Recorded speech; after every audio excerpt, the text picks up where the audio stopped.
What's up, guys? Class is now out, how to earn on Turo. Go ahead and buy it. First 200 students get 20% off. Codes will be in the description below. Now's the time. Shout you guys for my DMs and questions. Now you can buy the course to find the answers. Pick it up, pick it up, pick it up. You see the drippy, I'm fitted up. Hop in my car and the giddy up. Secure the bag, yeah, I get the bus. Pick it up, pick it up, pick it up. You see the drippy, I'm fitted up. Hop in my car and the giddy up. Secure the bag, yeah, I get the bus. Pick it up, pick it up, pick it up. Ooh, I'm a real one, my day ones. Try speak up, can't say none. Try dig dirt, there ain't none. I make the money that save up. 10 to 80, my savings. Take to the top on the. What's up, Innovation family? Welcome back to another video. It's me, your host, your friend, your mentor, Brandon. Back to talk to you guys about Turo and the Turo platform, and also being a host on Turo. So thank you again for joining my station.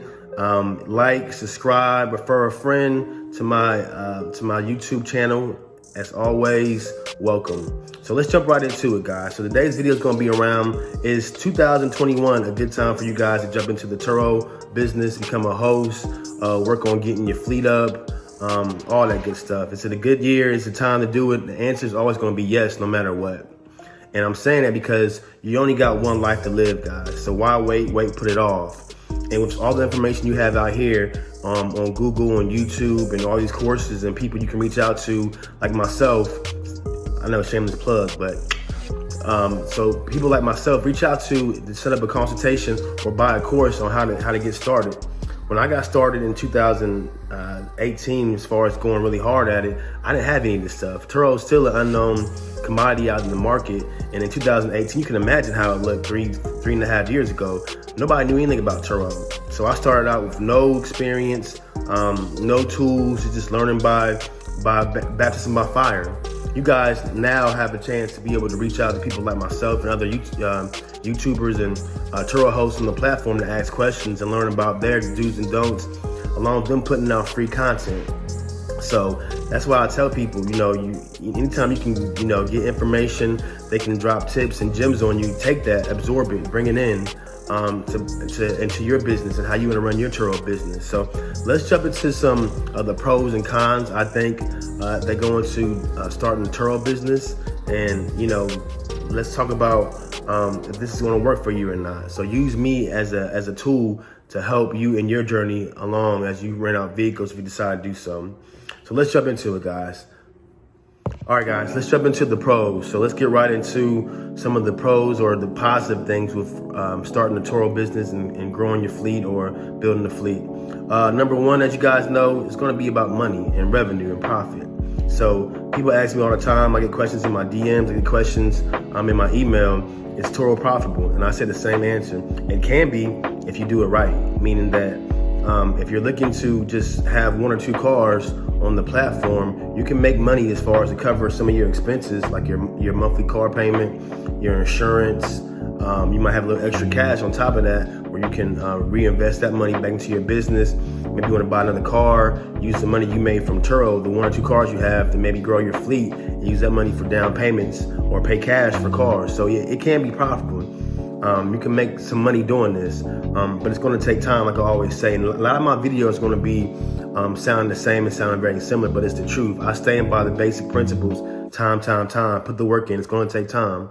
And so you may see profit after, 6 months, after a year. It depends on your car and your market. I don't know all the ins and outs of where you live or where you're from, but in bigger cities, you have a better chance of making a little bit more money because they are into more of the higher end cars that require a higher end day rate. So you can make some money with this. So of course, number one is always going to be revenue/profit.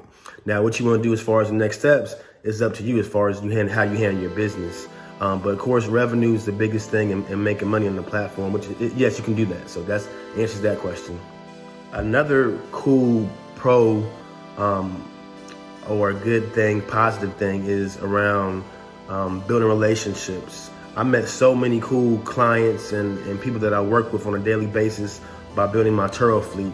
For you guys that don't know, I have about 20 plus cars on the Turo platform, and I'll make a video getting into also how I go about maintaining those 20 cars on a regular daily basis to get them ready for weekend bookings and just everyday bookings.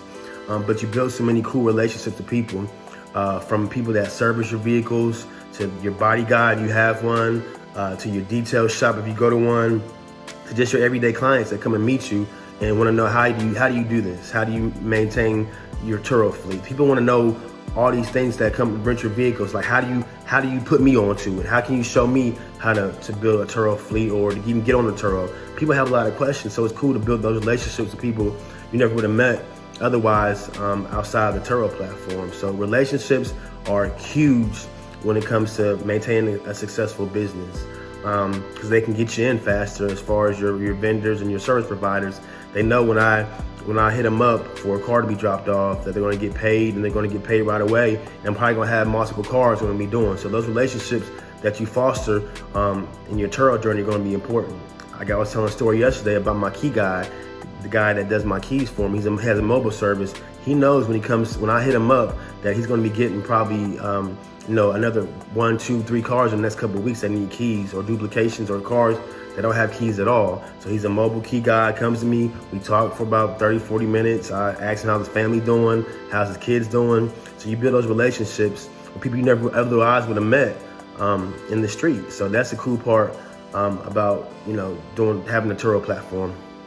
Now, Innovation family, let's talk about some of the negatives or the cons that go into starting a Turo business and renting your car out on the Turo platform. Number one, it won't be easy, meaning that, you can make some money off of it, but you still got to put the time and the effort into this business. Even if you do 1 or 2 cars, you still got to stay on top of every little thing, from getting the car maintenance, cleaning it out, to making sure you meet your customers on time. All that goes into this business. So yeah, compared to me having 20 plus cars, you're not gonna put as much work into it. But even with 1 car, you still gotta put the time to make sure it's ready for the next booking. And when it needs to be serviced, whether it be a check engine light or oil change or new tires, whatever, you gotta stay on top of this stuff. You wanna make money with it. So that can be that's a con from the standpoint. It does take time. It's gonna take some hard work that goes into this. All right, guys, the second con is gonna be around this whole peer-to-peer thing. It's still new to a lot of people who have an old school mentality, that the fact is you're renting your car out to a stranger, and that's real. Like, you don't know if your car's gonna come back. Your car could be getting stolen, it could be getting handed off to somebody else. They may have rented the car for a family member or a friend. Like, you just don't know in this business. So that's part of it. If you're attached to your car, as far as from an emotional standpoint, do not rent it out, guys. Because these cars are a money-making center, a profit center, and that's how it should be treated, with no emotion. So once the car is gone, you may not see it again. And in future videos, I'll outline accidents, the bad, story time, all that stuff. But remember, this is a business, guys. So when the car goes out, it may not come back. All right, guys. So the last tip or last con in this video that I want to outline is that you may not make any money. Like, this is not a guaranteed income source or revenue stream. You may have cash flow coming in, meaning people may book your vehicle, but if your car is always in the body shop or mechanic shop because it needs things, you may also lose money. So it's not a guarantee you're gonna make money. So you may, bring in $1,000 a month for revenue off of 1 car, but you may gotta spend $2,000 to $3,000 in maintenance and service because of engine issues, or you might have had suspension issues or transmission issues. These are cars we're talking about, guys. So these break down on a regular basis. It's not like these are like a house or something else that's a little bit more sturdy and sustainable. These are things that are in motion that break down every 5 minutes. So you gotta put money into it on a regular basis. So there's no guarantee you're gonna make money, guys. Just FYI, so you guys know that is a con. I'm a real one, my day ones. Try to speak up, can't say none. Try to dig dirt, there ain't none. I make the money that save up. 10 to 80, my save ones. Take to the top on the base one. New car, race on. Fast lane, pace on. Where the booyah, that's the flex. Not a human, I ain't from another planet. I'ma teleport, might vanish.